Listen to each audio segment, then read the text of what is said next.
I'm Jake Lacey. And I'm Peter Vasquez. And welcome to the Directors Hall of Fame.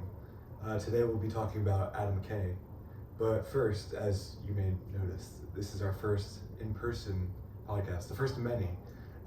It should be an interesting experiment, and we'll work out the kinks along the way, but it's good to be in person finally talking to you. It's fucking crazy. Yeah. Jake's, you came across the pond. You were in Australia. You're now in New York City with me. Yeah. Pleasure to be here. Very excited to talk about Mr. Mckay. There's worse filmmakers to be doing, I'll say that. Yeah. We'll be talking about all of his feature films, 8 feature films, so spoilers for those if you haven't seen any of them. But before we get into that, what are your thoughts on Adam Mckay as a filmmaker? I think he's a comedy legend.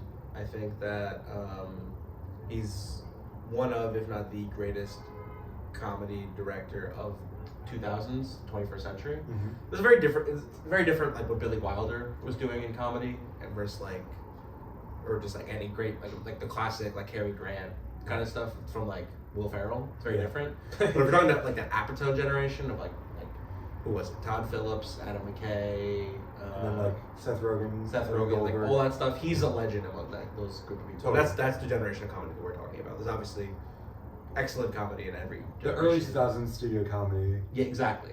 Exactly. He's a legend of that. In his later years, he's become an incredible. He's a satirist. I think he's always been that, but now he's doing it in more of a serious way. At least the films feel more serious in terms of like how they're made, how they're edited. Absolutely. There's like a low budgetness to the early works that and it makes it feel more accessible. Not to say his newer works aren't accessible too, because he's got movie stars and they're really entertaining, always easy to watch. But the greater work, the newer works, they feel like they're striving for something more than just to be a comedy. I think they're more political. That too. I think. I mean, when you make a movie about Dick Cheney, it's inherently very political. But Talladega Nights is political. All his work is all art is political. But like, he's taken a stronger sense. He's leaned closer to drama, leaned closer to satire in some places, and leaned closer to politics and the more pressing issues of our generation. There's a big switch between Anchorman 2 and The Big Short. That's the jump. That's the split in the filmography. Those are 2 different eras of his career. Yeah, I totally agree. And it's interesting to hear which people like more. I think most people would prefer the early studio comedies, personally. Yeah, I think that, I think most people who love those early studio comedy movies couldn't tell you who Adam Mckay was and wouldn't recognize him on the street. But if we're talking about the group of guys that we grew up with, they all love those movies. They love Anchorman, Step Brothers, and all that stuff. Mm-hmm. And I think that the people who do know who he is, the kind of pretentious film geeks like me and you, I think people are, sort of mixed on his output. Right. He'll get the Best Picture noms, like Don't Look Up, Vice, and Big Short all got Best Picture noms. Yeah. I don't know how people generally feel about The Big Short. I personally love it. I think it's amazing. He won the screenplay Oscar for it. So that seems like it definitely was celebrated. Mm-hmm. I think Vice and Don't Look Up have a more mixed reputation. Both those films are extremely controversial and split the audience down the middle. And I'm kind of mixed on both of them. I lean towards liking both of them more than most people. Big Short, I totally agree. We'll get into it, but it's by far the most successful of his newer works. It's by far one of the most successful films he's ever made. But it's good that you bring up people from our, generation growing up, not even knowing who he was, because I think that's how I got into him. I grew up with Anchorman. I grew up with Talladega Nights. I grew up with Step Brothers even. So it's kind of interesting to look back on those films now, doing this into a more structured discussion. While Anchorman was a film I just watched every day growing up, so it's interesting. Yeah, for whatever reason, my life with movies was 0 to 100. I didn't have the experience of growing up in these movies because I didn't watch any movies really growing up until I got obsessed with movies, right? And so then for me, the first movie I saw of his was The Big Short. I was from, I don't know, maybe I did see Anchorman, I just didn't know. I don't know. It's very hard to split the difference of when exactly. It feels like all these movies you've seen clips of and they're so iconic that it's about these things even before you watch them. I'd say he has 4 or 5 films that are just embedded into our generation's culture and like way of speaking. Yeah. Which is, we can say, why are we inducting him? I think that's one of the fucking reasons. Yeah, for me, I wrote down because he made the definitive film about the 2008 financial crisis, which within the arc of history is, I think, pretty important. But that's not the only reason. I mean, right. I think that you're higher on his comedy work than I am, but I do love some of those movies, and I think that you can't deny their impact. Like, they defined a generation of people, and so, he might be the filmmaker. He's easily the filmmaker who's like made the most popular films out of all the filmmakers we've done so far. Yeah. I mean, Spike Jonze, I guess, has some popular stuff, but like her for sure. I think Adam McKay's box office is larger than Spike Jonze with Sofia Coppola's with Johnny Glazer's combined. You know what I mean? Yeah. This is a guy who works in the studio system. People watch his fucking movies. Like, people know about his movies, and he's not Bergman, but like there's still a lot of great work he does, and I really like him. I love him in his interviews. I love listening to him talk, and I think that he makes some really great points, even if like the satire is a little on the nose or something like that. It's just like he's a very unsubtle filmmaker. Yeah, and that's not for everyone, and sometimes it's not even for me. But I think he has a style, and he sticks to it, and you gotta respect it. And yeah, it's crazy that he has this success and popularity, and people would not know him if he was walking down the street, like you said. Yeah, he might be the biggest filmmaker without a cult following. Yeah, I don't know. It's interesting. Like, I have a very low opinion of like what people actually know about movies. Not to like judge people, but I just feel like people don't know shit about like movies and directors. Nowadays, for sure. I feel like most directors probably can walk down the street unknowing it, but it's like almost different with him, because it's like you saw that guy, you wouldn't think he's the one who made Anchorman. Right. You know what I mean? It's like, he's great. Yeah. Yeah, and we have to mention his impact on television as well. I mean, he gave us Succession. Yeah. He gave us Winning Time, which isn't Succession, but I think a very cool show about basketball. He's a head writer on SNL. He gave us Funny or Die, which is not our generation. It's a little too early for us, but it's like a big like meme culture. Some of those videos are really funny. Yeah. So yeah, he's done a lot for that as well. Yeah, the television stuff is really interesting. I think that him being a head writer on SNL is like, that's where he like basically made, obviously that's where he met Will Ferrell, and that's where he would like, if you do the research, that he made a bunch of short films for SNL. That's kind of where he learned how to become a director. But I think that's even where like the political stuff begins for him, because SNL is obviously it's always been a very political show, and I think Will Ferrell played George W. on his run of SNL. And it'd be really interesting to go back and like watch the skits that Adam McKay wrote and stuff like that. But yeah, it's really funny how it's kind of like the arc of like he started in television and came back to it after a long career of movies. Because apart from Don't Look Up, he's basically just been working in television for the last however many years with Succession, which is amazing, and also Winning Time. And I feel like he's always trying to like. I feel like I've heard about other shows he's trying to produce. Like, I think he was the guy who's going to start to do the Parasite show. Oh really? I think he's the guy who's trying to do that. God, I hope that doesn't happen. Yeah, me neither. But I think he has a production company, works closely with HBO, so he's always kind of developing new stuff. And it's good. He's working with one of the best TV companies, so he's got his foot in the door there. Absolutely. I mean, he discovered Jeremy Strong. He's the reason we have The Apprentice in a weird way. Yeah, it's crazy. The Apprentice feels like a movie he would have made. Yeah, I actually agree. I never even thought about that until just now. You just said that. That does feel like a movie he would make. But you watch Vice, and it's like the same thing. Pretty much the same thing. Yeah, I feel like Vice is less subtle in like how you should feel about this than The Apprentice. The Apprentice almost has the plausible deniability of like, like obviously if you have a beating heart, you don't root for the titular character of that movie. But like there is some like subtext of like you could, I guess, theoretically Tony Soprano him and like love that character, I guess. Whereas with Dick Cheney, there's all the flying, freeze frames, like this really happened, and like all this different stuff, and but yeah, it totally feels like a movie would have made, especially in an election year. I mean, that's the kind of artist he is. Yeah. So. Wow. Is there anything else you want to say about him before we get into the feature films? Yeah, I mean, the only things I wanted to really say, which we kind of touched on, was that I just wanted to contextualize him within that Apatow world. I think Judd Apatow produced Anchorman. He appears in Anchorman. He's very funny in Anchorman. Yeah. And so he came up through that system of comedy. Improv is a big thing for him. I wanted to do the Todd Phillips comp a little bit and say that I think he's a better filmmaker than Todd Phillips. Well, yeah. But I think it's really interesting how the arcs of their careers are like hard switch from comedy to drama they both saw. Yeah. You know, I don't know. Phillips took a weirder switch to me. Yeah. Do you ever see War Dogs? No. Is that a serious movie? I mean, it's not The Hangover. It's more It's more like. I don't know. It's not. It's Siri. It's like somewhere in the middle. It's definitely not a comedy, but I wouldn't. Maybe like Big Short. Because Big Short. Kind of has like The Big Short. Funny moments. The Big Short's just a much better movie. But yeah, he's trying to do Scorsese in that movie. That's what Todd Phillips. I guess he's always trying to do Scorsese. Well, yeah. With look at Joker. Yeah. I wrote this down at one point when I was prepping for this pod. I don't know if I feel this way anymore now that I've done and went back and watched the Mckay movies. But I wrote down I prefer Todd's comedies and Adam's dramas.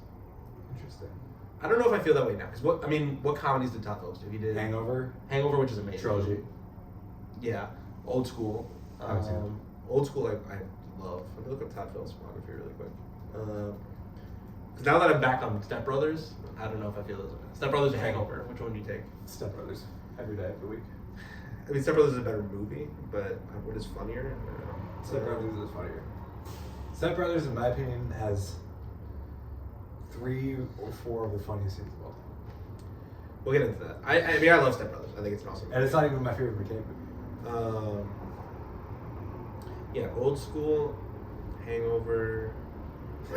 Todd Phillips produced Project X though, which is. Alright, I'm not giving him that. I'm not giving him that either. No, I can't give him that either. No respect to him. No, this is just yeah. That's a terrible take. I'm gonna remove the Todd Phillips take because the only Todd Phillips comedies that I die for would be Hangover and Old School. Mm-hmm. But Step Brothers and Anchorman are just as good, if not better. And The Big Short is better than any of Todd Phillips' directing. For sure. 100%. Yeah. Well, I'm glad you don't feel that way anymore. Yeah. But yeah, I love Mckay for the comedies mainly. Yeah. I like his dramas too. I love The Big Short. I'll be very excited for his next film. Like I'm sure it'll be in that satirical, political, dramatic tone, and I'm sure it'll, the collective mileage will vary on how effective it is. But I like his style. I will never miss a Mckay film. He's always going to be working with interesting people. I mean, he got a Leo performance in this decade. Yeah. Which is nothing to. Yeah, he's only. I mean, since the Oscar, he's one of 3 directors Leo's worked with before. I mean, he's gonna work with BTA now, but he's only done Once Upon a Time in Hollywood, Goes with Climber, and Don't Look Up. Those are the only 3 films he's done. Which I think since The Revenant, which. I mean, yeah, McKay's in much better company than he probably deserves to be with those 2 movies. Yeah. But yeah. Don't Look Up. He got Leo on the. This is about something you care about, so you have to be exactly. Yeah, the climate change stuff. But he's very good in the movie. Yeah, I mean that movie is like. It's weird. Did you rewatch it? I've seen it twice. Yeah, but I didn't rewatch it since it came out. Yeah. Well, I rewatched it, and it's like it's too on the nose.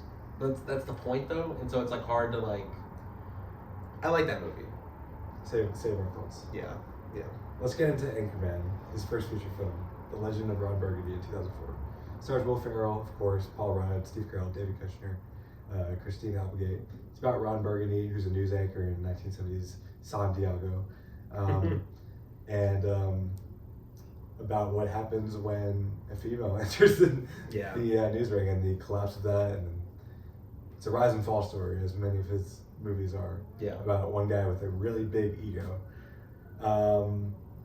I've seen this more than most films in my life. Just growing up with it, it was always a staple in my house, and it's one of my favorite films. But what are your thoughts on Anchorman? Anchorman, I did not revisit, but I liked it when I saw it. I think it's a very good movie. It's an amazing comedy movie. I think it's so great how it's such a time capsule for like the best comedy actors of his generation, with Ben Stiller, Vince Vaughn, Will Ferrell, all being in the same movie when those 3 are the guys. I mean, they got Luke Wilson too, right? Yeah. So I think it's only Owen Wilson's missing from that group. I think so. And so it's really interesting to see them all work together on the same film.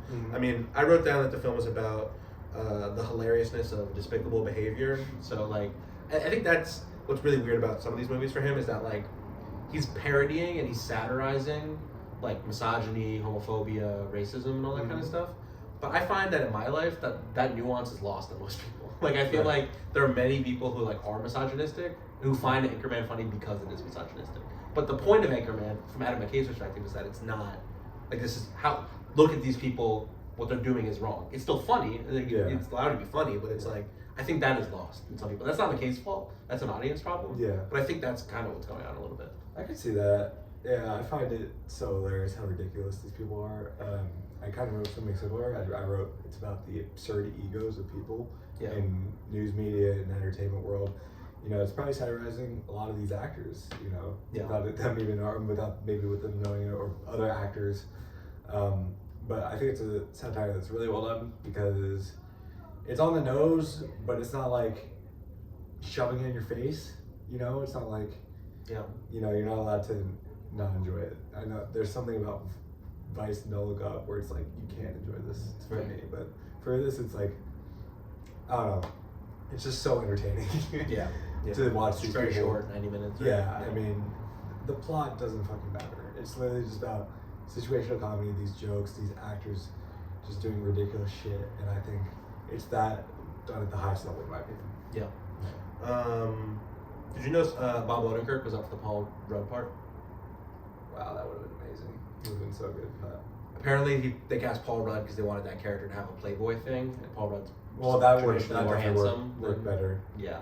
The thing about that character though is he thinks he has that, but he doesn't. Yeah. I mean, Paul Rudd's fantastic in that movie. Yeah, he's so good. Bob Odenkirk's, if not a better actor, has just been given better opportunities to Mhm. show his acting. Mm-hmm. Be very interested to see what Paul Rudd's year looked like with this year with two A24 movies. I'm not gonna see The Death of a Unicorn or whatever. Me neither. But Friendship, I'm extremely excited for. Yeah, That seems like it's gonna be the next best comedy movie. I hope so. It's definitely gonna be. We're moving into a different era of comedy. It's not gonna be this, but it'll be Yeah. something that It'll be I a think we're niche both thing, maybe. interested in. Yeah. Yeah, you mentioned all these fucking great people in this movie. I mean, there's so many countless, and I think all the performances are worth noting. I think at the top, Will Ferrell, it's like one of my favorite comedic performances. Like, I think the character of Ron Burgundy is so iconic in my opinion. He is. Yeah. The suit, the mustache, the way he speaks, some of his catchphrases, some of the things he's a lot. He kind of sounds like Daniel Plainview. A little bit, Yeah. a little bit, and I don't even know that makes what me you- like it even more. But yeah, I remember like quoting these lines way too early in my life, so this movie's just always stuck with me. Do you have a favorite performance in this film? I really love the Steve Carell character. That's a genius character. He's just so funny. He kind of continues this with the John C. Reilly character, and even the Will Ferrell character in Step Brothers. Mhm. But like the aloofness of like the stupid Yeah. person. Yeah, But he also adds so much empathy for the Yeah. character. yeah. The way the three Yeah. guys play off that character is so fucking good. And Steve Carell is like, I think it's by far his funniest role. I find Michael Scott very funny, but I think what he's doing in Anchorman is a lot funnier personally. That's my hot take. I mean, I don't know. For me, The Office is like that was like the first show of my life. It feels Mhm. like in terms of like anything beyond regular show and Adventure Time. Mhm. And so like to say like it's so iconic and such a part of me that it's hard to like. It's almost like everything is judged against that scale. You Mhm. know. Like I don't even find The Office like funny. It's almost just like Right. Just a staple. yeah, it's just such a staple. It's hard to compare. That's how I feel about Anchorman a little bit. I feel like it's such a staple in my life. I feel like I've revisited it a bunch, and I don't really know what else to say about it right now because it's just hilarious. I think it's just objectively it's super funny. It's not everyone's style of humor, which I can Yeah. respect. I don't think this movie plays especially well with women. I say this because I watched this with my mom and she hated it. Oh really? Yeah. But also I think generally 2000 comedies is Right. what like my girlfriend's equivalent. She doesn't like Will Ferrell and Vince Vaughn or any of those guys. Yeah. Sometimes the humor can be. I'm sure there are women out there who love these movies, but like It's definitely boy humor, yeah, in a way. and there might be people out there that think liking these movies is a red flag, which I can honestly understand. Yeah. I think it comes with that thing of like, why are you laughing? You know what I mean? Like, are you Mhm. laughing at them or with them? You know what I mean? Exactly. Because if they're saying terrible things to, what's her name? Applegate? Is that the? Christina Applegate, Yeah, the from, like actress? the Corningstone is the Right, yeah. character. When they're saying awful things to her, Like, Yeah. I laugh because it's like they shouldn't be saying So that, ridiculous. and it's so ridiculous. Yeah. It's terrible. Yeah. But I feel like we know people who just be laughing. Right. It's like that's awesome. Yeah. Not that they want to. I don't know. Right. But you know, PTA was approached to produce this. Yeah, that's ridiculous. I wonder why. Yeah, well, I think apparently he started a production company, Goulardi, at that time. Mm-hmm. That was Punch. I think it was like they were beginning it during the Punch Drunk Love era and stuff like that. Yeah. And then I think PTA was thinking. Well, they met on SNL because PTA was did obviously Maya Rudolph and worked on SNL at some point. But I think they just knew each other, and he's in the film business, and then they were like, "Do you want to work on this with us?" And he just said no. Which is very interesting. Have you listened to that DGA interview between Adam McKay and PTA? No, I haven't. It's really good. It's for The Big Short. Okay. PTA interviews him about it. It's pretty great. Nice. It's pretty great. I'll have to check that out. Yeah. Yeah, it's also a pretty good movie about putting on a broadcast about the behind the scenes of the live entertainment world, which is interesting to me. Yeah. I think Anchorman 2 delves into that a little more. Yes. Yeah. It's like kind of embedded in that plot. Yeah. Is there anything else you want to say about Anchorman? No. Yeah. Actually, I would say this is the film that got him in the door. Oh, for sure. But it's like when you're the head writer of SNL, you're in the door. You know what I mean? Like he was definitely. I mean, this is the movie that broke him into the film industry. Mm-hmm. But it's so weird that imagine your first movie being one of the biggest movies of the century. You know what I mean? Like it's one thing for Quentin Tarantino to do Reservoir Dogs, and it's like okay, he made a classic, amazing drama for this first film. But I wouldn't say Reservoir Dogs is like the most popular of movies. There are probably plenty of people who've never heard of it. But Anchorman, everyone knows that movie, as far as I can tell. And that movie probably made over $100 million. You know what I mean? That's his first movie, which is just insane. It's ridiculous, and it's a movie that'll live forever. I think. Yeah, definitely. It's a time capsule. Definitely. We'll move on to his next film, Talladega Nights: The Ballad of Ricky Bobby, 2006. Again, starring Will Ferrell. This time with one of the comedy legends, one of my favorite comedic actors, John C. Reilly. Yeah. Along with many other people like Sacha Baron Cohen. It's about NASCAR racer Ricky Bobby and his rise and fall. It's another rise and fall story, like Anchorman. This is another one that I always grew up with. There's lines from this, like Anchorman, embedded into me. I'm all jacked up on Mountain Dew, and I'm gonna kick your ass. Something about the Don't you put that curse on me, Ricky Bobby! Something about like the American culture. This is like his American movie. Yeah, I know. Yeah. So I'm a big fan of this, but what are your thoughts on it? I wrote that down. It's about American consumption. It literally, NASCAR is just such an American idea, and like it's all about that American. Is it essentialism, individualism? I don't know. It's one of the isms. Yeah. If this one, I didn't like. Why? I don't know. It was just too much. It was just too on the nose. Like that satire just became too much. About there's parts that I like it. Like I really like when John C. Reilly's like, "Can I win this thing?" It was like, "How am I gonna win?" That part's like funny. And I love John C. Reilly. They're so good together. John C. Reilly is amazing. But this movie, it just didn't. I don't know. I don't know. I didn't find that funny. I guess that's the real issue. I also hate the Sacha Baron Cohen performance. I don't think the movie doesn't really work. The accent's way too much. It needs like a villain, and him saying Ricky Bobby is pretty fun to do an impression of. Yeah. But I think that's the part of the movie that I like the least for sure. I love the satire of it. Like them doing all the ads, I find it just hilarious because it really goes to show how over the top American consumption is. I think it does an excellent job at doing that satire. Like you said, it's on the nose, but that's the point. And it's over the top, and that's the point. What does he say about chewing Big Red? If you don't chew Big Red, you're a bitch or something. That's just fucking hilarious. Yeah. Because at some points, like that's what American ads are saying. Like if you don't have this, you are not a person. True. Yeah. But yeah, I think Will Ferrell, like this is not his best comedic performance, but he's very funny in it. But John C. Reilly is definitely the person I latch on most to in this movie. Definitely. There's some other good performances. Michael Clark Duncan as like one of his roadies. Amy Adams is in this. She is in this, yeah. Leslie Bibb, who's really good in the new season of White Lotus as his wife. And what do you think of the other performances? Do you have any thoughts on those? It's really crazy that they got John C. Reilly to basically just be like a best friend. Because it's like Step Brothers, like they're co-leads. You know what I mean? But this one is really he's just like the supporting guy to Will Ferrell in this. The other, like I said, I don't like Sacha Baron Cohen performance. Amy Adams is fine. It's very early at Amy Adams. It feels like she's still figuring out her thing as a performer. I think the kids are funny. The dad, the grandpa. That scene when they're all at the table. Yeah, that's a great scene. Praying to baby Jesus. That's the scene that sticks out in my mind when I think about this movie. I just find that this movie doesn't say too much more than Anchorman had already kind of said. Because although Anchorman's less American, like the idea of like male extremism and that kind of behavior, I felt like it was achieved in a way in Anchorman. And I think what separates Step Brothers from Anchorman and Talladega Nights is that you're taking like, they're looking at people who are really great at their jobs. Ron Burgundy, maybe not so much, but Ricky Bobby is excellent at his job. Yeah. To Will Ferrell, who's the loser of all losers in Step Brothers. And that's what makes it different to me. That's fair. I think this one does a really good job at showcasing like male extremism and does a good job of satirizing it, because it has the whole if you're not first, you're last.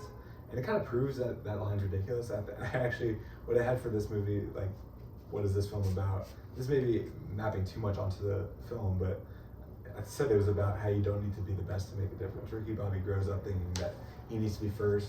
If not, he's the worst, from what his dad told him. But I think in the end, he kind of realizes, like, that's not the case. And I think that's what's good about the John C. Reilly character, because he kind of takes it over. And then in the end, they have a reunion. They reunite, so I think I like that part of it a lot too. There's some themes there about you don't need to always be number one. Yeah, I guess that's true. I find the movie too absurd to like engage with that in a serious way. Yeah, but I love Gary Cole. I love the guy. His dad is so good. Yeah. What else has he been in? Pineapple Express. Oh yeah. But his thing for me is Veep. He's in Veep, and he's excellent. Okay. I have a category for this film that'll go down into some other film. I think I know your answer, and I've already said my answer. Who's better in this, John C. Reilly or Will Ferrell? Definitely thinking John C. Reilly. Yeah. I think John C. Reilly's just a better actor than Will Ferrell. Better comedic actor or better actor? John C. Reilly's just a better actor. I don't know about comedic actor or not, but I just find like I don't know. I feel like comedic acting and acting are inherently different. They're not like, I feel like John C. Reilly, I believe his characters more, and therefore I find it funnier. Kind of thing. Yeah. Okay. I mean, Will Ferrell. The thing about like Talladega Nights is that Ricky Bobby is still extremely iconic. That name even is one of like the most iconic names in cinema. Like I said, it's another movie that's embedded into me, and I'll always like it for that. So while it's definitely not one of the most successful comedies, and definitely not one of his most successful comedies, I think it holds a special place in my heart too, as all these films kind of do, the early ones. Yeah. Which is weird to say, but yeah.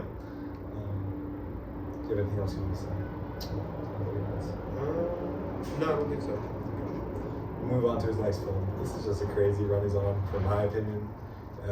This is Step Brothers, 2008, with Will Ferrell, John C. Reilly, and Richard Jenkins, and Mary Steinberg. What is her name? Mary something. Yeah. It's about two 30-year-old, 40-year-old children who are forced to become stepbrothers and live together, and how they figure it all out. This is a movie I've seen so many fucking times because it's always on cable. So whenever I'm on cable, I'm popping on, and I watch the last 30 minutes of Step Brothers. It's one of the most rewatchable movies of all time, in my opinion, because of this. What are your thoughts on Step Brothers? This is the one for me. I was actually, when I was doing my preparation for this pod, I was like, dude, are we only am I only inducting him because of The Big Short? Because I love The Big Short. I'll get to that later. But the comedies, like I did Talladega Nights, I did the other guys, which I'll get to. And I'd seen Anchorman. I was like, yeah, these are funny, but like, I don't know, like it didn't really get over the line for me. But this one really did get over the line. This one is so funny. It's it's hilarious, but also it's just a really good movie. There's a lot of great filmmaking, and I love the characters and the stories. The Richard Jenkins, the mom, Adam Scott, obviously John C. Reilly and Anchorman. I mean, Will Ferrell. It's just a fucking amazing movie. It's so fucking good. This is one I thought for a long time that I like. Maybe this is a bit overrated. Yeah.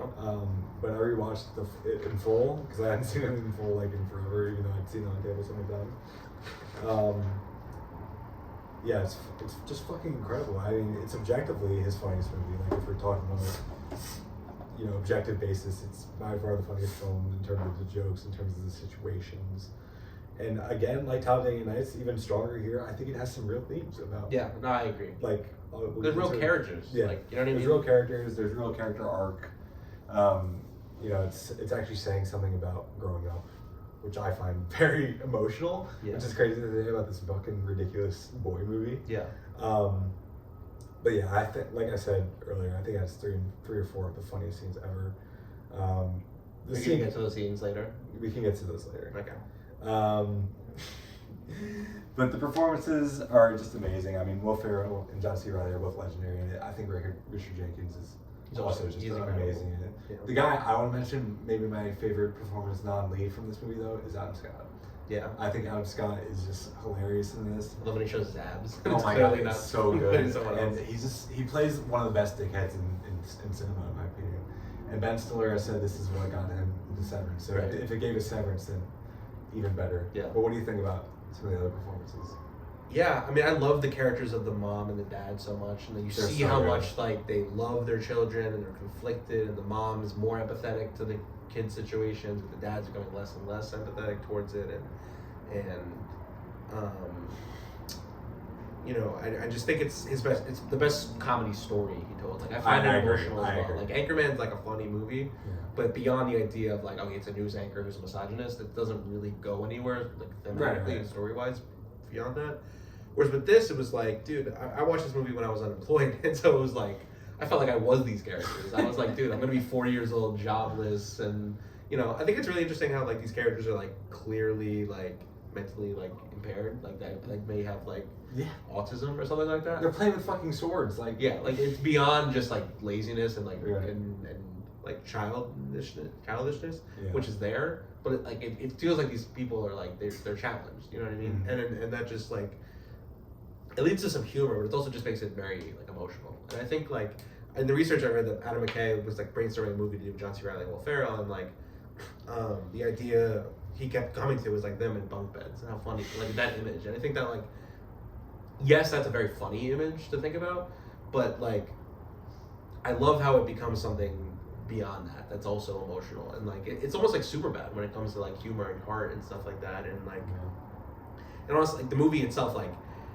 it embraces like how fun it is to just be like to jerk off all day and eat nachos and do all that kind of stuff, like you know what I mean, like it's like stupid shit, but like it's like the way they present it is it's really great. I totally agree.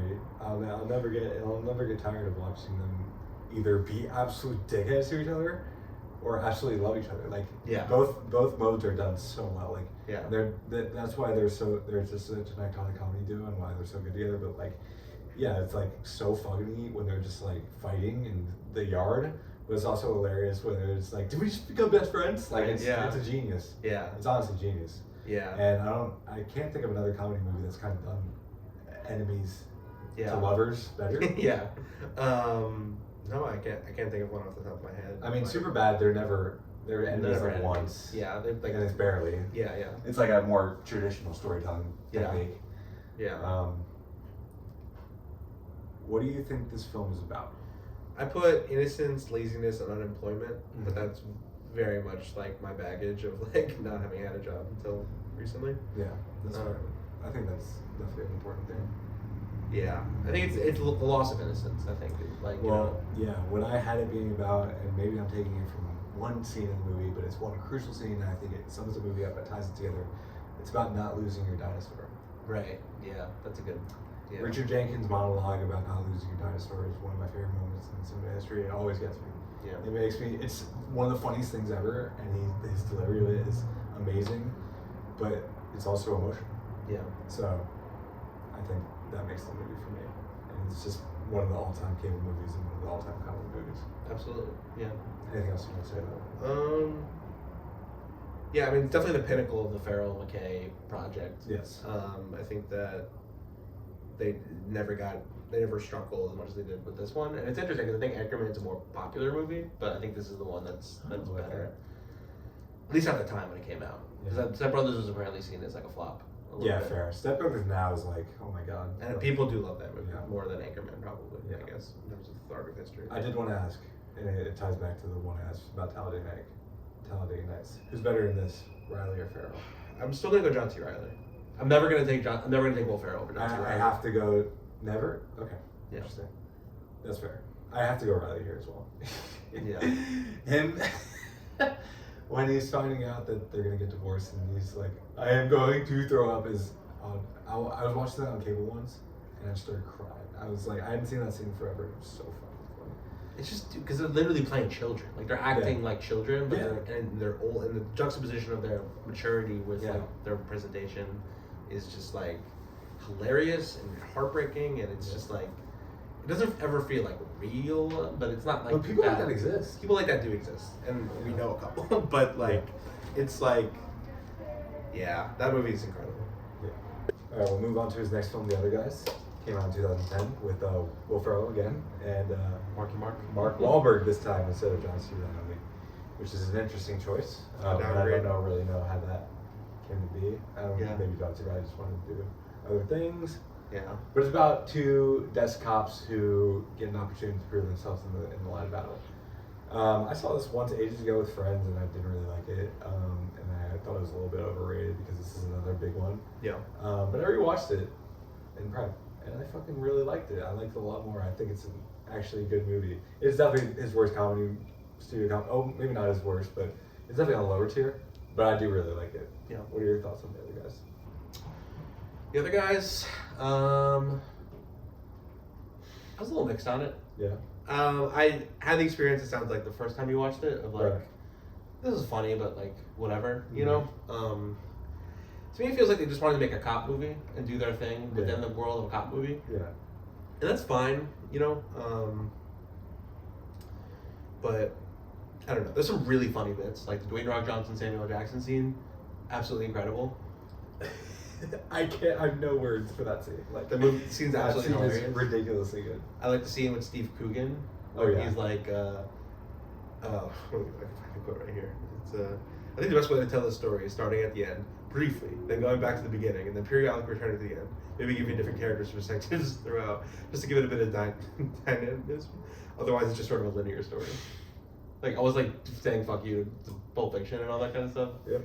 Just within the world of like, you know, he has to tell a story to the cops. It's hilarious. Yeah. And there's funny lines because Adam McKay and Will Ferrell are really funny people. But like, I just don't think this story is like. I don't like the good at story either. The whole I couldn't tell you what happens in it. I just know the funny moments and the funny bits. Even the characters, it's like, okay, Mark Wahlberg is basically just playing like angry Mark Wahlberg, and then I guess the novelty of it between Will Ferrell and Adam McKay is that like Will Ferrell's playing the straight man in this one, like he's like the guy who's not like, you know, he's playing like Jason Bateman in Arrested Development, you know, he's not like he's not outlandish in the way he is in the other movies, and that's like fine. But I prefer Will Ferrell to be outlandish. You know what I mean? And he's funnier when he's doing that stuff. I totally agree. I think there's some really funny bits when Will Ferrell is just like sitting at his desk, like typing away, like you're all nice, and Mark Wahlberg is just being like an absolute dickhead. That part is funny. And this is where I think the movie fails. Is I don't think Mark Wahlberg is a good comedic actor. I think he's incredibly funny in The Departed. Yeah. But that's in a more serious tone because that's what he's doing well. Like the scenes when he's being a dickhead to Will Ferrell. He's being an absolute dickhead. Yeah. I mean, if it was a Dignam movie, imagine they just made like Dignam with Will Ferrell. That would have been movie. Absolutely incredible. But they kind of don't do that. Like, there's he's something like, about like giving him this plot line with Mila Kunis, I think it is. Just some, like it's not just straight dickhead the whole time. And I think Dignam's great because he's a side character, and you know he just comes in and lights up the screen and then goes away. And Wahlberg has to kind of carry this movie. But I just don't like the Wahlberg performance. Yeah, not his best work. I mean, it feels like maybe he like he's been good. Really, he's been absolutely incredible in 2 movies, and outside of that, he's good. He's fine. It's not like he's far from one of my favorite actors. Yeah, but he's given two of the best performances in my favorite movies. But this is his comedy era. Like he's in Ted. Even Ted I like more than this. Oh, me too. Yeah. Me too. Ted is funnier. And, Ted is a better performance from him. I think he understands the tone a little better. Mm-hmm. I think he understands the tone here. I think he's just not as the same wavelength as Mckay. And I don't think Mckay even really set him up especially well. He doesn't have No. much of a character. It feels like when I think about his character, I think about him like giving exposition or being like, "Where do we go next?" It feels like he's always kind of saying shit like that. Like, what's the funny Mark He's Wahlberg trying to drive bit? the plot. Yeah, he's driving the plot. What's the funny Mark Wahlberg bit in this movie? I feel like he doesn't even get to be silly. I mean, he's angry in that one scene, and then Will Ferrell says the thing about the fish and the dolphins, and then come back to That's Steve. a great scene. That's a funny scene. You know what I mean? But like, generally, it's not like, he's not given enough. I feel. And I will say, him saying, "I'm a peacock, you gotta let me fly," is really funny. I don't even remember. Yeah, it is. They're trying to hold back. He's like, "I'm a peacock, you gotta let me fly." That is It's a great line. That's funny. So yeah, it feels like his best moments are when he's given the best lines. But he's definitely not always given the best lines. I feel like my favorite performances in this movie are the supporting ones, like Dwayne and Samuel for a few scenes. Michael Keaton, really Keaton's funny. very good at it too. He's hilarious. I just love He's him. quoting what is it? Whose music is he quoting in every scene? TLC. Yeah. And he's like, I don't know. Yeah, That's a great bit. That is That's a a fucking funny amazing bit. That is a funny So there's some really good bits in this movie, but yeah, not the strongest as a whole. What do you think this film is about? I think this film is about Adam McKay and Will Ferrell wanting to do a funny cop movie. I don't think it thematically becomes about anything at all. I think it's about the underdogs, but Yeah. that's about Yeah. it. I like it more than you. I definitely don't love it, but I like it. I would totally watch it again. Some people swear by it. Like That's- I just had a see, conversation that's this crazy. weekend about like talking about this movie in the same conversations as these other Adam McKay, Will Ferrell movies, and I don't think the person I was talking to even knows who Adam McKay is. Right. But this movie is in that world for those people, and it's apparently up to snuff with their other stuff, and I don't find it to be that way at all. I mean, I think, I find Anchorman and Step Brothers to be the best version, and I find Talladega Nights and Other Guys to be just lesser versions of that. That's fair. I find this one and the next one to be his lesser ones. Fair enough. Who's better in this? Ferrell or Wahlberg? I would go Will Ferrell. Yeah. This time. Like for the reasons we already said, which is that Mark Wahlberg It's an obvious one. Yeah, not much of a performance in this one. Yeah. I do love the line when he says, "Gators bitches better be wearing jimmies." Yeah, I think it's a very funny movie. When I rewatched it recently, I was under the influence, so that might be informing my opinion a little bit. Yeah. But, I think he could do worse, Yeah, you can do a hell of a lot better, but For you, sure. you can do worse. especially in this filmography. Yeah. Move on to his next film, then. Yeah. Anchorman 2, The Legend Continues, came out in 2013. Same exact cast as the first Anchorman, with some new additions that we can get into. But it's about Ron Burgundy and his news team entering the world of 24 hours news, which is actually a pretty interesting concept for a movie. Yeah. I saw this when it came out, and I actually Really? own it on Apple TV, like on my original account, because we bought it whenever it came on digital. Like, I remember watching this a ton as a kid as well, because I was just obsessed with Anchorman, and that the fact that there was more, with my young brain, I didn't really have strong opinions on it. I just thought it funny. Yeah. And I did rewatch it in prep because I hadn't seen it in full in ages. And I definitely don't hate it, but I definitely don't really love it. I think it's sort of a tough hang at some points. But what did you think about it? I know you watched it recently. Yeah, I hadn't seen it ever before, and I didn't revisit the first Anchorman, but I did watch this, and I'm glad I did because it feels like it provided more nuance even to a conversation about just the original Anchorman. Anchorman 2 I liked. I expected it to be worse because you kind of seemed mixed on it when we just had previous conversations about it, and you love the first Anchorman, so I was like, okay, Jake doesn't really like the second one, what the hell would I think? But, it's a fine movie. It feels like it makes sense that he decided to try something new after this movie. Like, he's done 5 Will Ferrell movies to varying levels of success. He's basically seen incredible financial success, and it's like, okay, yes, you've done this really well, but it's like, how much more can you do this before it just loses its novelty, And I liked it. I thought it was funny. I really liked the characters a lot. I like the world. I love the cameos, and so all that stuff's really great. I think it's really interesting that he tries to explore the way, and this is what I think this film is about, the corruption of journalism, and that's a really interesting idea because that's a very important topic. And I think he even in Vice explores this again, and clearly cares about like the way in which news media communicates information to the American people. That's important to him, and it's just factually important. And so I think it's a really cool idea for like a comedy movie. Now, it's not like Dr. Strangelove, but it's like, it's funny, and it's, apart from the sequence where he goes blind, which I would have cut, The rest of it works for me.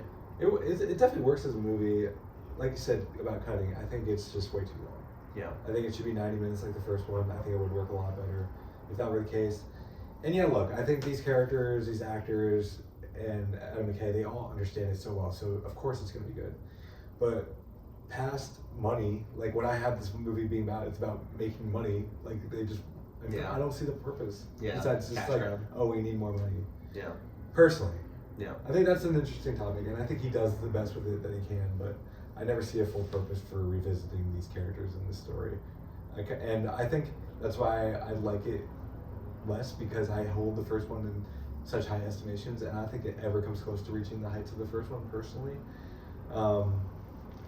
But there are some very funny bits too. I mean, Will Ferrell's character is just so good, and him saying black. That's the only thing he can say to that person. Yeah. It's so funny. Yeah. And then Steve Carell is even better in this than he is in the first one, which is crazy. Yeah. Him and Kristen Wiig are so good together. That plotline is great. It's incredible.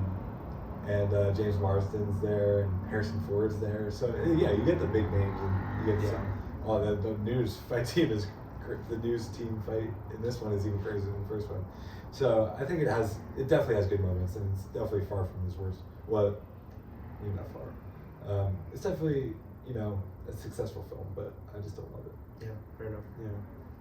Do you have anything else you want to say about it? No. Okay.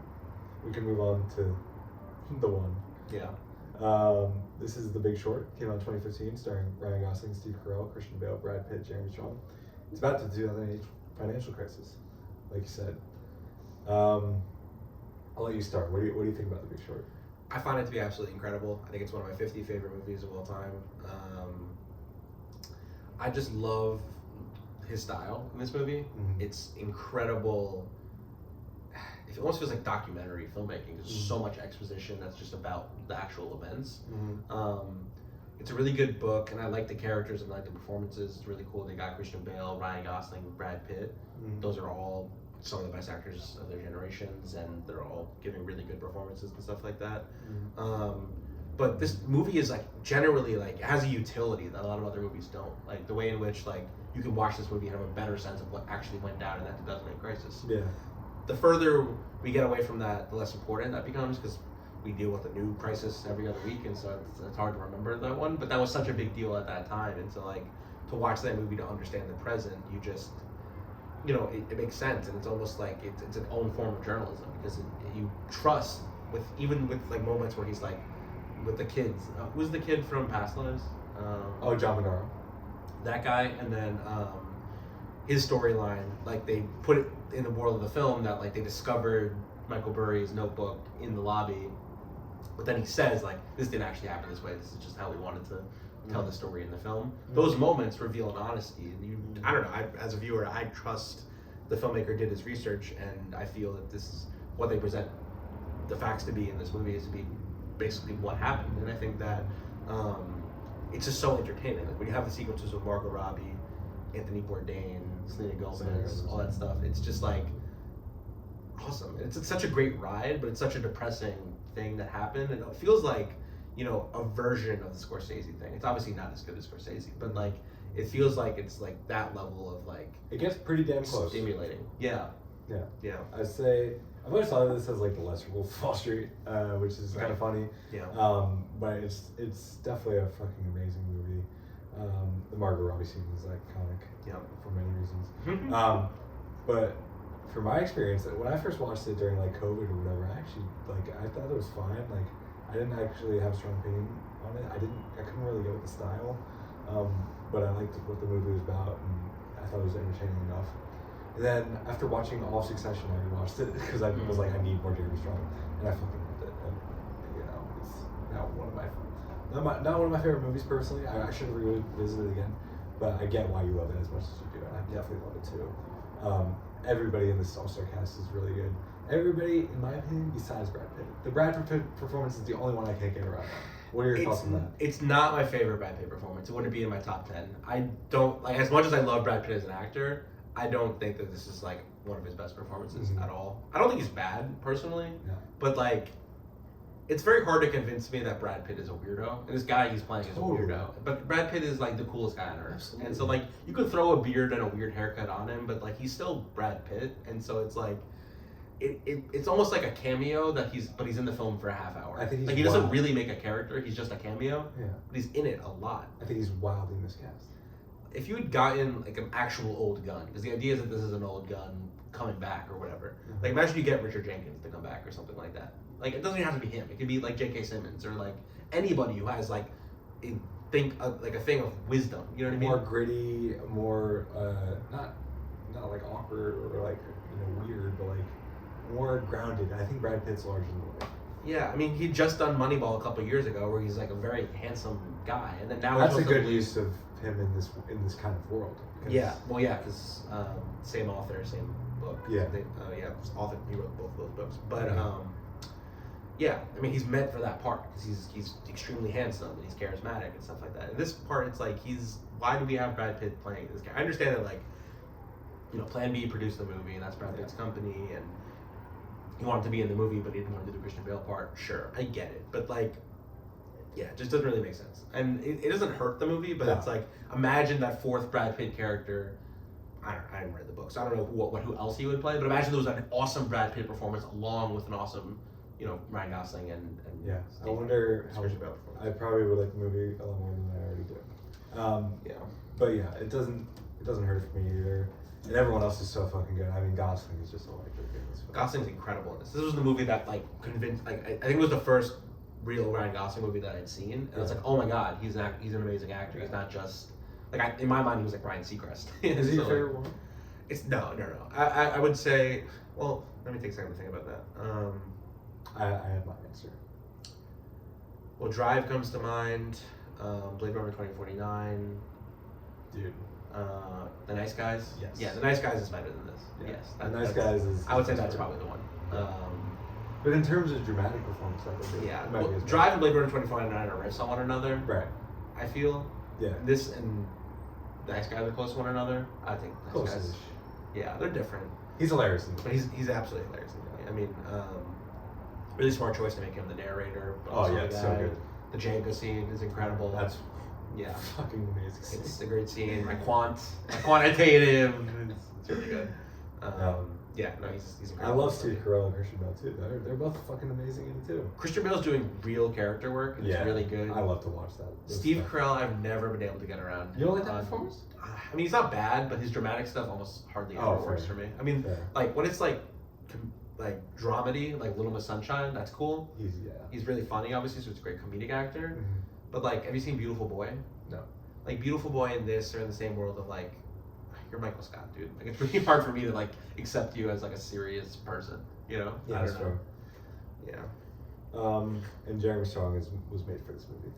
Yeah, he's incredible. I mean, he has a pretty small part, but it's Yeah. such a great Succession Yeah. precursor. Watching it after Succession unlocked it for me for some reason, even though he's Yeah. such a small part of it. Yeah. But I understood like the style more, and I understand Yeah. like the storytelling more, and like The visual style works it works better in Succession, I think, than Yeah, in this me too. movie. When in terms of him shooting scenes, but I think about the visual style. But of when this you movie, when you watch Succession, you're able to get used to it, and it's like yeah, definitely. all of his stuff works better after seeing Succession. For me, at least. I mean, in I terms agree. of what you.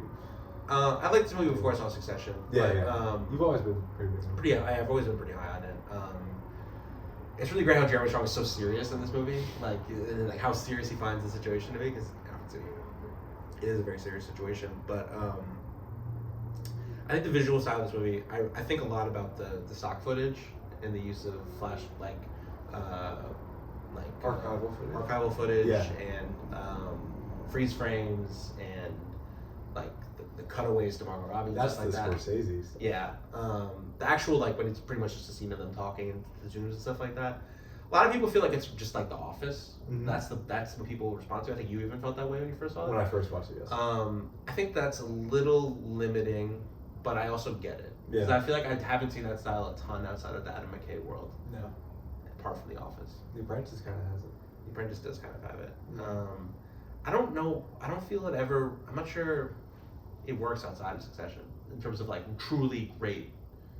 I don't know. I mean, Yeah. I don't know. It's not like bad in The Big Short, and it's such a big part of it that like you'd think that if I didn't like it, how could I like the movie? It's just that I find the performances and like the storytelling to be so strong that even that stuff doesn't really get bogged down. I kind of like it for Succession and this because there's something about it makes the conversations even more dramatic for some reason. Mm-hmm. That's all I got for that part of it, but I think it works. Yeah. What do you think this film is about? I said the destructive nature of American capitalism and the stories of those who recognize the despair and yet still decide to profit from it. That's pretty much exactly what I had. I said this is about how the system is fucked. Yeah. This film and the next two films we're talking about, this is his We Are Fucked trilogy. Yeah. We're in a very down era, but he's also making entertaining films, which is pretty cool. Yeah.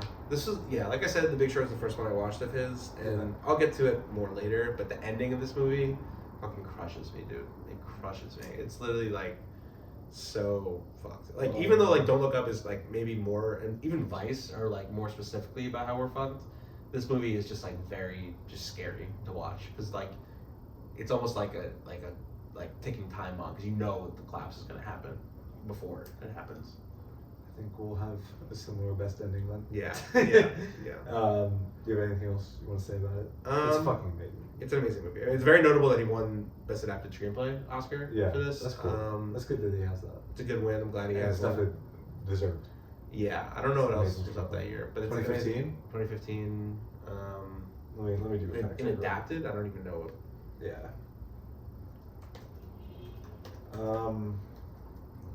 Surely not much. The Martian, Room, Carol, Brooklyn. Yeah. I haven't seen any of these movies besides The Big Short. Well, I've seen Carol. Yeah. I really like them. And I've seen The Martian. You've seen The Martian, yeah. The Martian is like Spielbergian. I need to check it out there. Which means different things for the both of us. No, The Martian's like fine. It's like it's a movie you'd want to show. It's like The Nice Guy. Like you'd want to bring home The Martian to your parents. Carol's Todd Haynes, and so it's got some real bite to it, and I really do like it. But The Big Short is better. I want to gauge you out on this because I feel like I know your answer and it's already gonna make me mad. So I'll read you the Best Picture nominees from 2015, 2016. Yeah. And I want to know if you'd be picking The Big Short. It's Spotlight, which wins. You pick The Big Short of Spotlight. I would as well. Yep. Bridge of Spies, Brooklyn, The Martian, The Revenant, The Room. The last one is where I think I'm gonna get really mad at you. Mad Max Fury Road. Okay. Well, the thing between The Big Short and Mad Max Fury Road is that like Mad Max Fury Road is a better film. I'll give you that. Thank you. It's a better film. And even, if you have to be an idiot and know nothing about filmmaking to know that, to not recognize that that's a bigger achievement, and it's so much more difficult to do, and it's truly like moves the medium forward, and it like that's visual filmmaking and that's visual storytelling at the absolute best. But I like The Big Short more, and I don't feel bad about that. You shouldn't. You shouldn't. I tend to like movies like The Big Short more than I enjoy like Mad Max Fury Road. That's true. But if I was voting, I would vote for Mad Max Fury Road. Fury Road not winning in that year, which is not a bad year, but not a great year by any means. I mean, it's just insane. I think. Yeah. It should have been a layup. Especially how directors, critics talk about that fucking movie. But it won all the below the line stuff. Yeah. It's undeniable. It is undeniable. Even if it's not your cup of tea, even you recognize that it's fucking. It's maybe the movie I respect the most that I like the least. Interesting.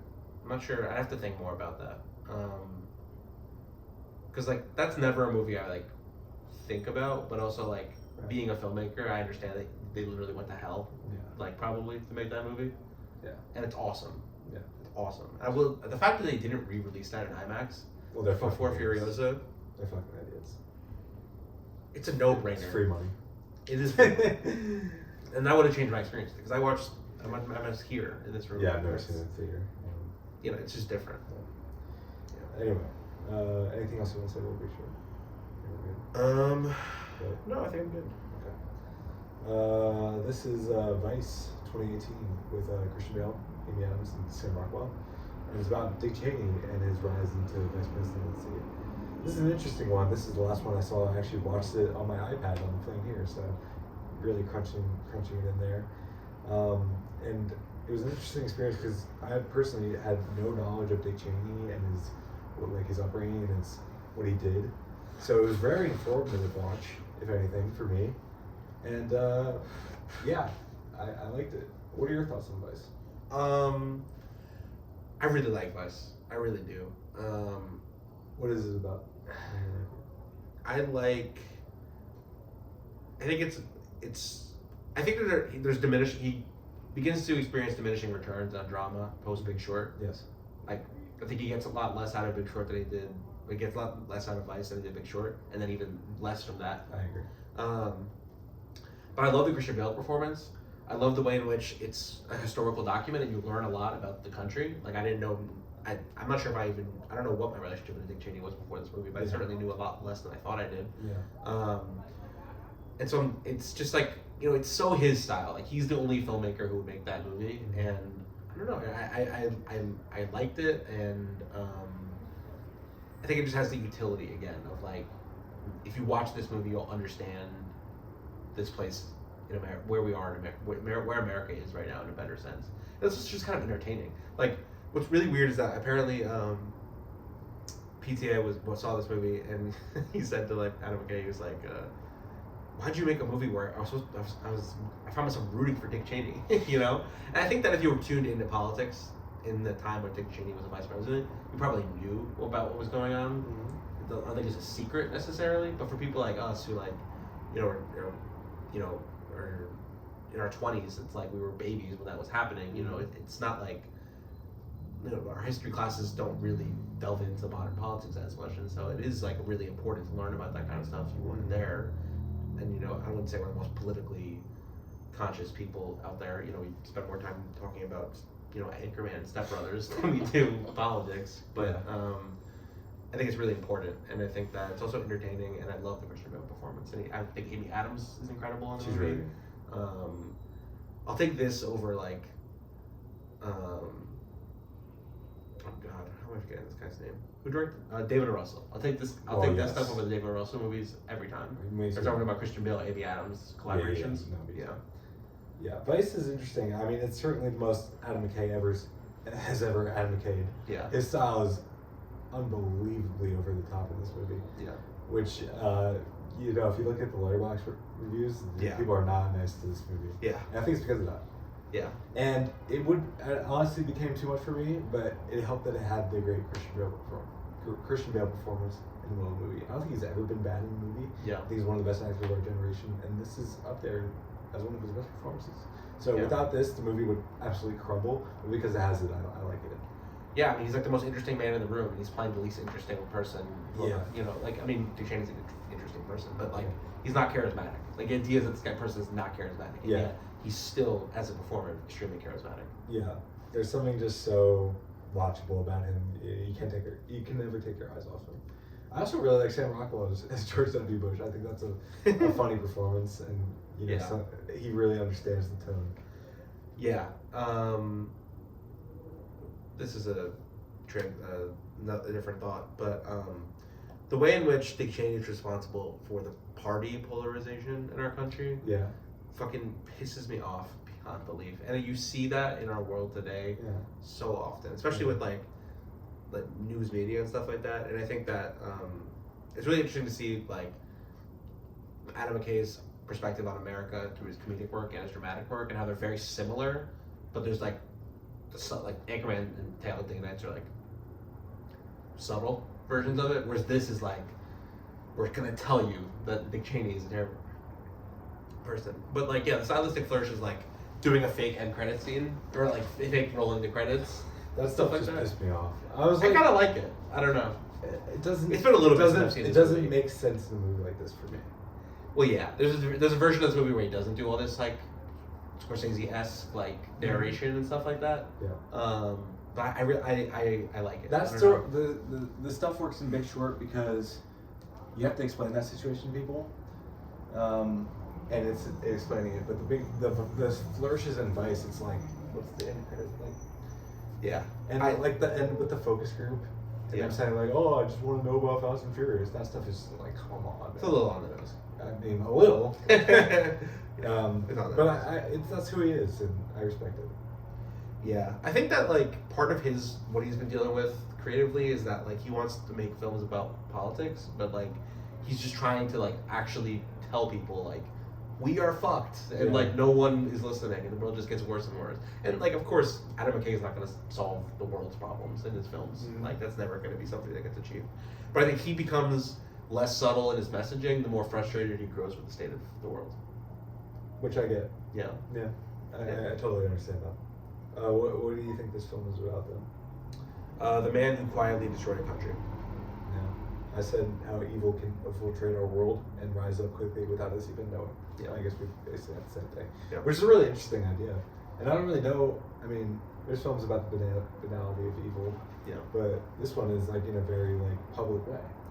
This one. Yeah. I mean, it's really weird like when there's moments where like isn't it it's Amy Adams' character who runs against gay marriage towards the end? No, his daughter, one of his daughters, runs against gay marriage, and his other daughter, is lesbian, and then but he supports her. He supports the daughter. He supports her. Yeah, and when it's that kind of stuff, she supports her too. Yeah, and that when it's that kind of stuff, it's like, yeah, this is evil, but it's like it's really interesting. Like it makes you think about like filmmaking and movies as like a perspective, because it's like even when you watch The Apprentice, it's like you can't help but part of you root for the character because it's the lead character. You know what I mean? No matter how bad a character is, you almost always, if they're the lead character, you root for them. You know what I mean? That's especially when it's yeah, exactly. And so it's really interesting to present real world figures in that way, because it's like these people are ruining the world and are objectively awful people who've actually created a lot of damage, but it's also like within the narrative you're rooting for them. And so I think it's really interesting, but it almost like takes away from its point, because it's like, but like what would be better if he did like a slideshow about Katie? You know what I mean? Like he's got to dramatize it a bit. Sure. It's like it's almost like with Don't Look Up, he presents the heroes as he switches the perspective. Like the good guys are the lead characters, and it's different, I guess. Yeah, that's a good point. I don't know. It's a cool film. It's informative and entertaining, like The Big Short. Yeah. And he's in that era. Don't Look Up is not informative because it's not about a real world event. It's related to real world events. Yeah. But I like Vice and Big Short more because it's actually about something, and you can watch it and learn, or you can watch it being entertained. I love that stuff. Yeah. I hope he makes another movie like that. Yeah, I agree. What topic would you have him cover? If you had to, off the top of your head. I would love for him to do a movie about social media and the way in which the algorithms like just feed you what you want to hear. Yeah. Like there's been a lot of talk about like Aaron Sorkin maybe doing a Social Network sequel about that specifically. And like I don't want David Fincher and Aaron Sorkin to do another one because Social Network's perfect. Yes. But a weird Adam McKay version would be pretty interesting. Yeah. I want him to do a sports thing. But I'm biased. Yeah, I mean, like, in what vein? Like a comedic sports movie? I feel like he kind of he's getting there with Winning Time. Like I feel like Winning Time is him doing it. Yeah. I feel like he's not gonna. Yeah, fair. I like Winning Time, so I'll take it. Yeah. That's interesting. I'd have to think about that longer. Yeah. I have a different answer for. I forgot that we had that as a category. Yeah, I still have another answer for that, so we can get to it. Me too. Yeah.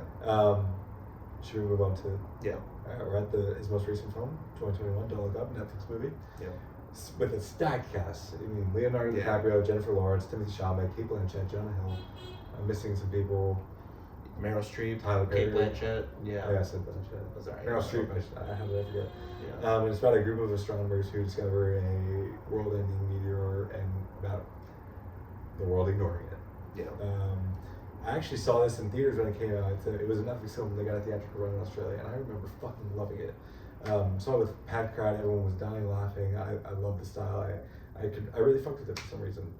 And then I rewatched it at home, and I liked it a lot less. But I still liked it, and I still like this movie a lot more than the general public. This is, I think, the most divisive movie. Yeah, I think I don't think anybody thinks that this is like an excellent movie. I don't even think that anymore. I gave it like 4.5 stars at the time. Yeah, which is fucking crazy. It's yeah, like 3 stars for me now. Yeah, I'm at 3. But I think it's a good movie. I think it's entertaining. It's an entertaining movie. I mean, It's nowhere he near says as that good like as over a Shooter. billion people watched it, and it wouldn't surprise me That's true. because like it was on Netflix Yeah. in the winter of 2021, which was a COVID winter, Mhm. and it's got Leonardo DiCaprio and Mhm. Timothée Chalamet. Mhm.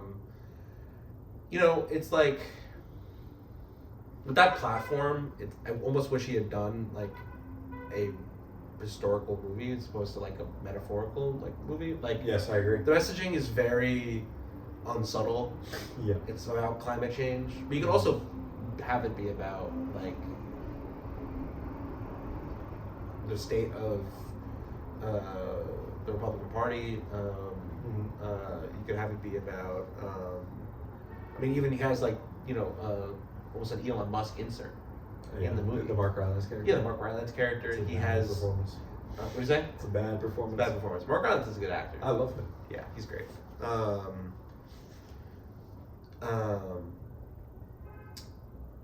You have it feels like Kate Blanchett's almost playing like Ann Coulter. Like there's like so many like it feels it's just so wildly It's unsubtle. very linked to real life, and It's very linked to real life. It's very linked to real life, but the fact that it's a fictional story holds it back. yeah, I totally agree. It holds the ideas back. Mhm. It's a great metaphor for a movie, Sure. but it's just kind of like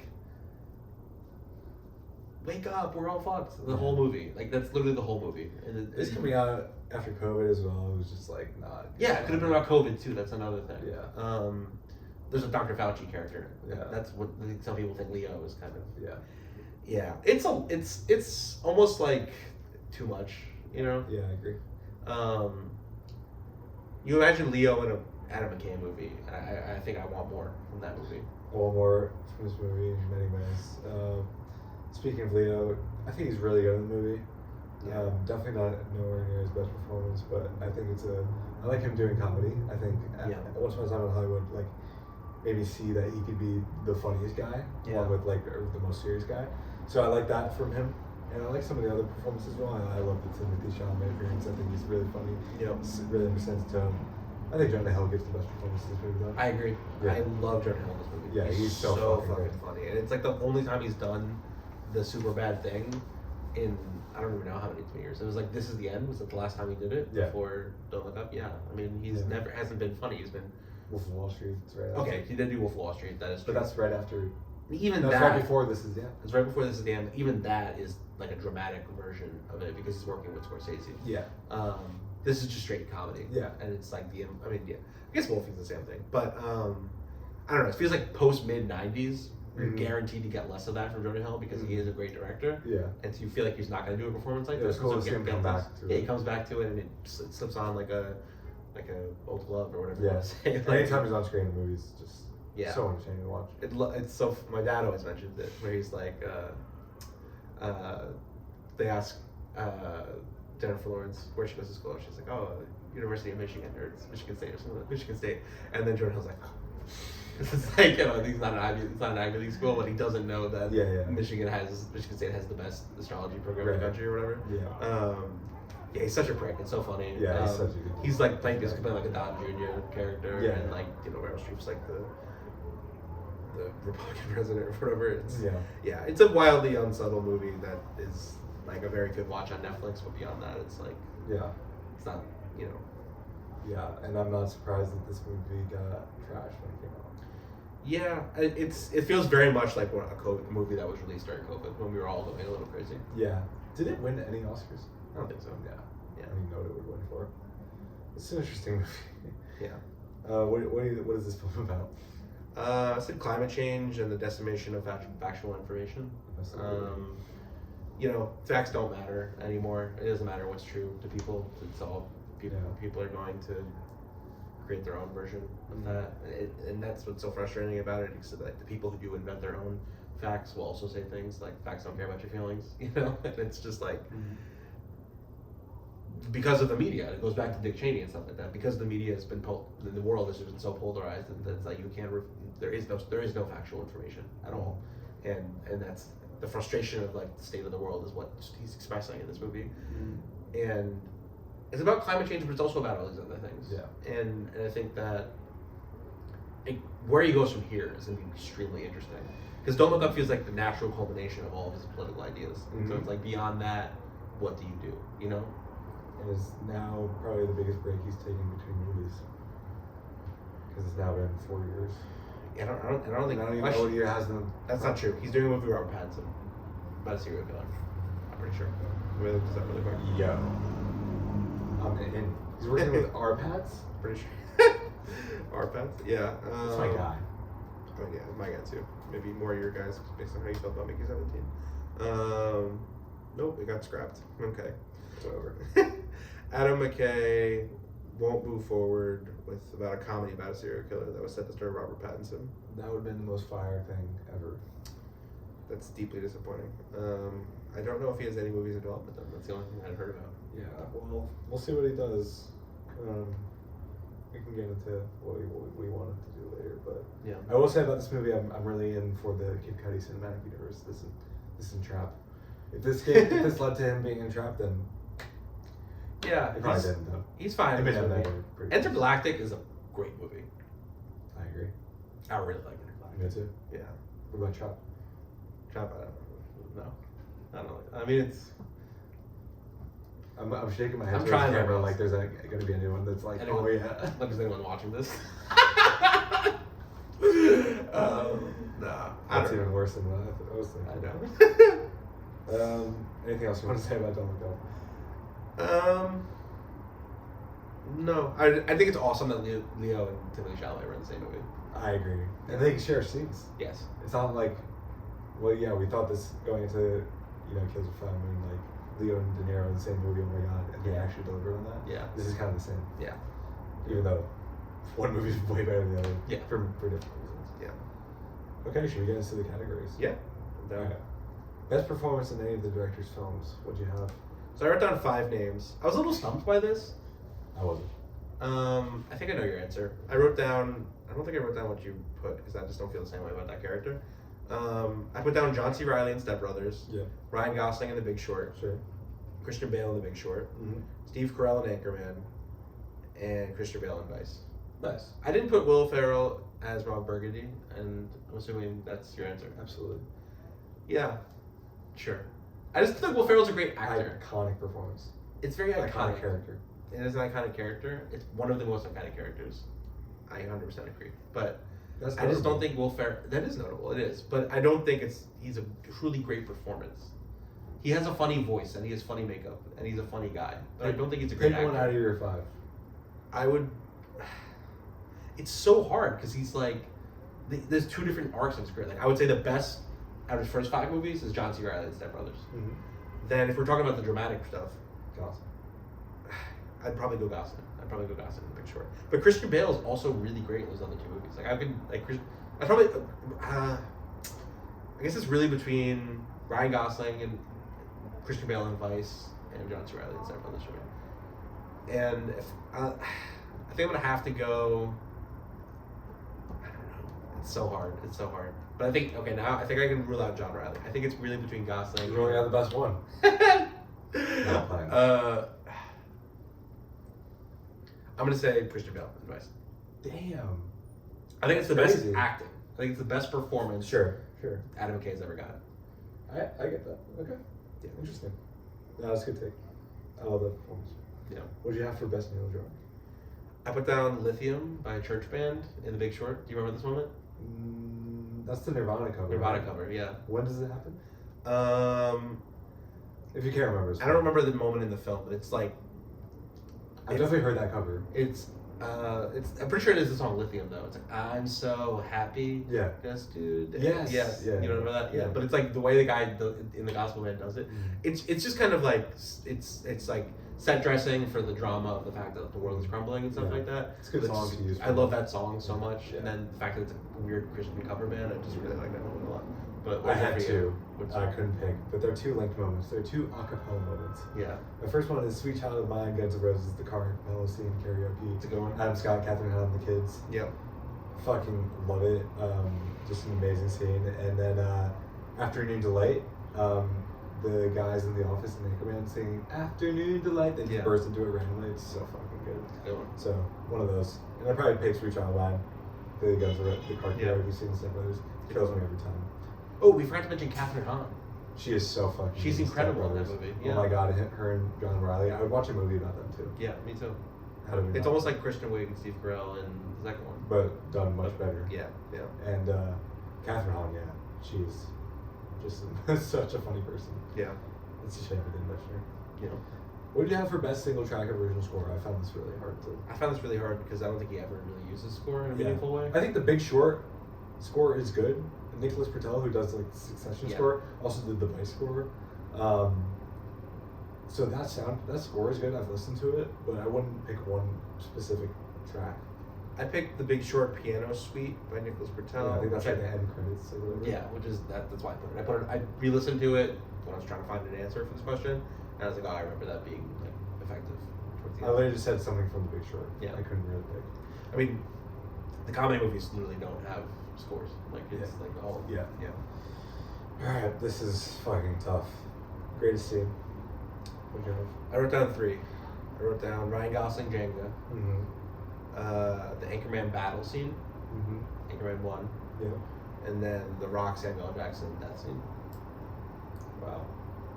I think you love his comedy work more, and you're gonna mention a couple of comedy scenes that you love, and I'm very excited to hear. I only picked one, Okay. but So- I'll mention some others. Yeah. The one I have, which I think is one of the funniest scene ever. Yeah. Did you touch my drum set? That okay. I imagined you were gonna say that. That's an amazing scene. Bro, the That's whole amazing. scene. Why are you sweaty? I was watching Cops.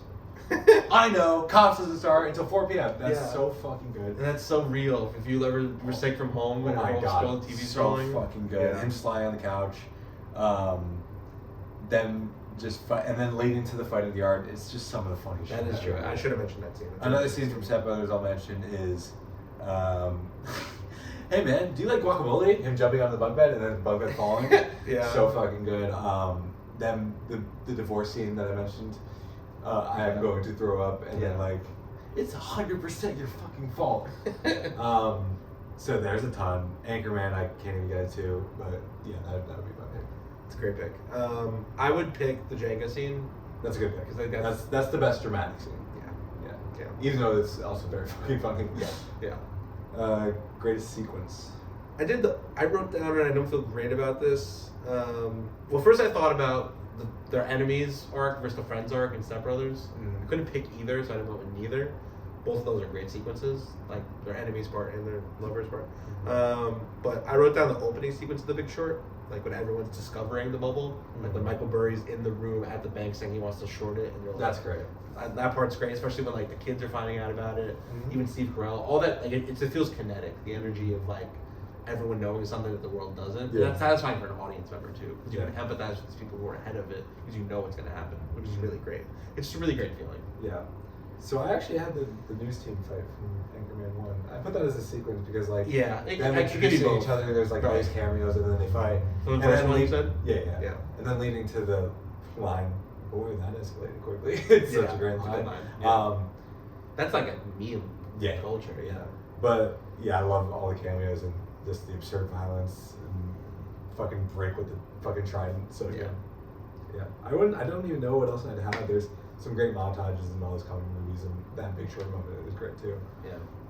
Yeah, that's what I had. This is maybe the toughest one yet. Best line. Truth is like poetry, and most people fucking hate poetry. Big Short. Big Short. It's not a line someone says, it just appears on the screen, and the quote is quoted as some guy at a bar in Boston, That's fucking. but it's also a line that Adam K just wrote. It's not, Yeah. that's not, Yeah. and I love that, I just love that line so much. So I had two. They're both from comedy movies. There's gonna be a million these comedy movie quotes that I can just think of, but I didn't write the whole monologue, but the line, the point is, don't lose your dinosaur, because I think that's just Step Brothers in a nutshell. Yeah. Or 60% of the time, it works every time, and especially Will Ferrell after saying that doesn't make any sense. It's so fucking good. Yeah. The boy that escalated quickly is also fucking great. I'm a peacock, you gotta let me fly. I know cops didn't start till 4. This is a house of learned doctors. That's a good one. Oh my god, so many from Step Brothers. Last night at the Cheesecake Factory was one of the greatest nights of my life. There's so many, man. Yeah. For whatever reason, I think of the Drake one right now. It's like, damn, she's got an ass like the Loch Ness monster, mysterious and ever sought after. Oh man, Drake in that movie that's fucking weird. Drake and Drake Kanye and Kanye in that movie. Yeah, It's crazy. Weird. All right, I think we had the same thing for this. Finally, best ending. Best ending, I went with The Big Short. Absolutely, one of the fucking best endings in movie history, in my opinion. The part I'm even just referring to is I don't even remember how, like, the final scene or any of that stuff. The only thing I really remember from the ending, which has always been so scary to me, is that the real life Michael Burry right now is investing in water securities. The idea that the person who knew about the financial crisis before it happened is concerned about the amount of water we have to drink is terrifying. That is fucking terrifying. And the whole ending of The Big Short is just such a feel bad ending. Like, you feel, I mean, even like Brad Pitt saying things like when, I forget exactly what the financial terminology is, but let's say it's this. Whenever the stock market drops 10%, 50,000 people die.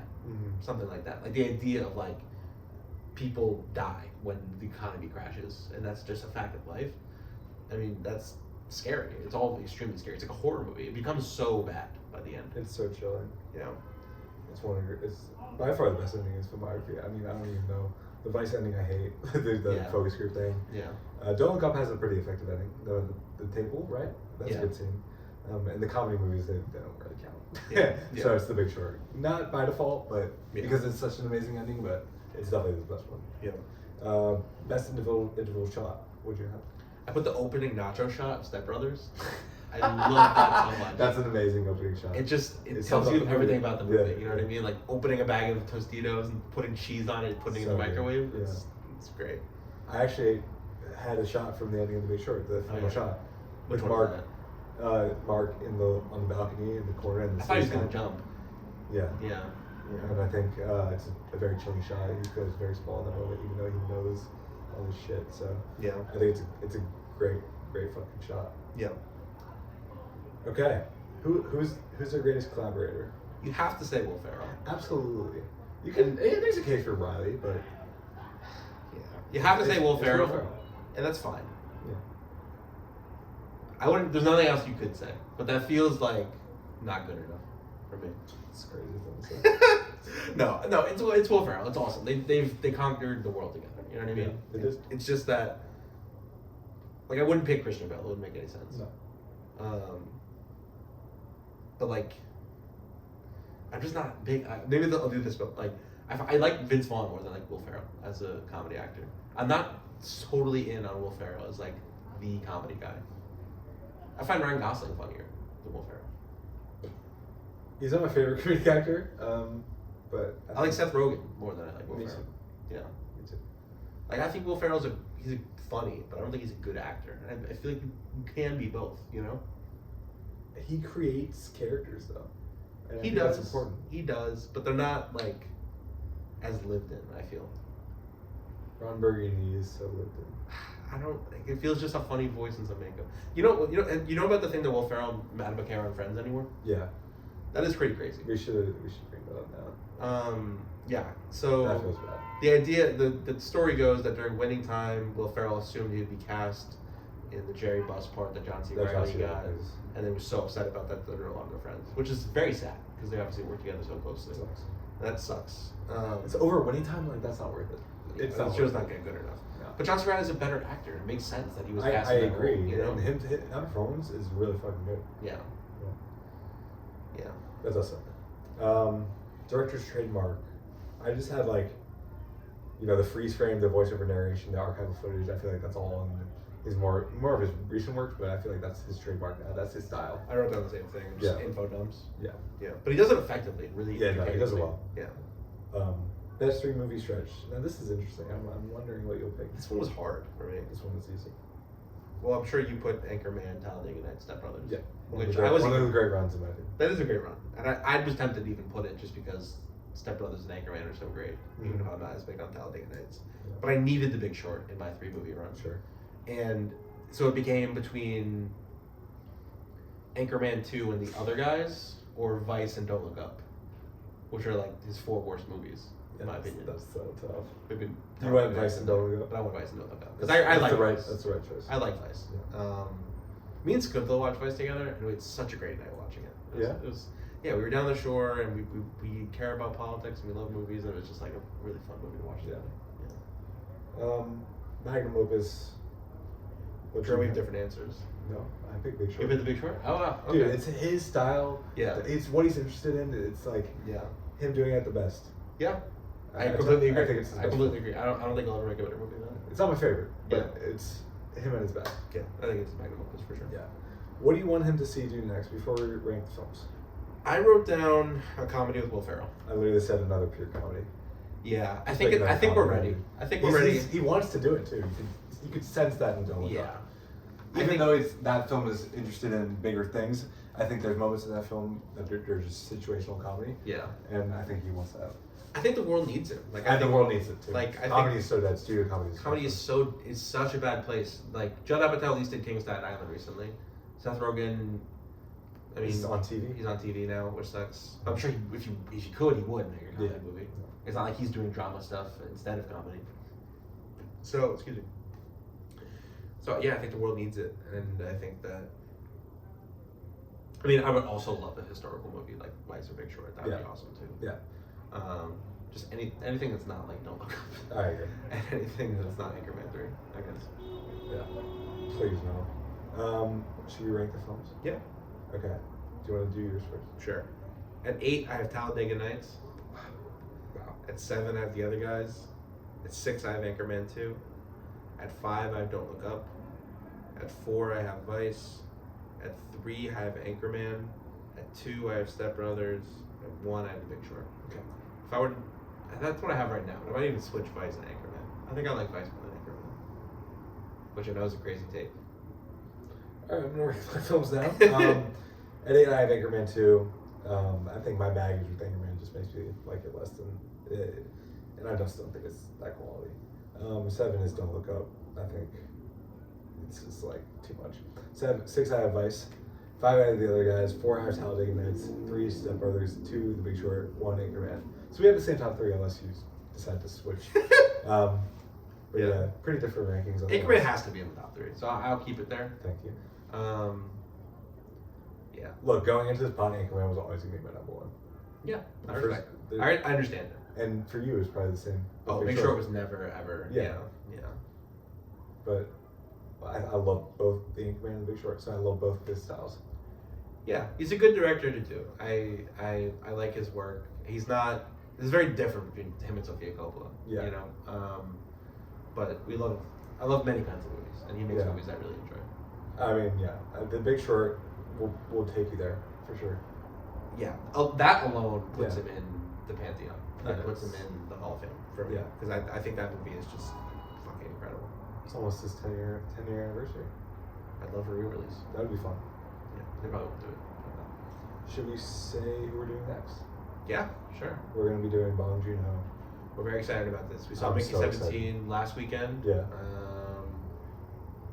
I don't know when this episode will come out, but we're definitely doing Bong next. Yeah. I mean, he's amazing. He's one of the best filmmakers. One of the best filmmakers of the 21st century. Yeah. Absolutely. Yeah. All right. It's been a pleasure to talk to you. Pleasure. It's really awesome that we're doing this in person. I know. It feels so much better. It's so much better. I'm sure it's more enjoyable to watch. Right. Yeah. And it's only going to keep getting better. Yeah. Because it's you guys don't even want to know the stuff we have to do to like get the camera angles and all that shit to work. So we have so many technical stuff. The editing I have to do. Holy fucking shit. Yeah. All right. Peace out. Farewell.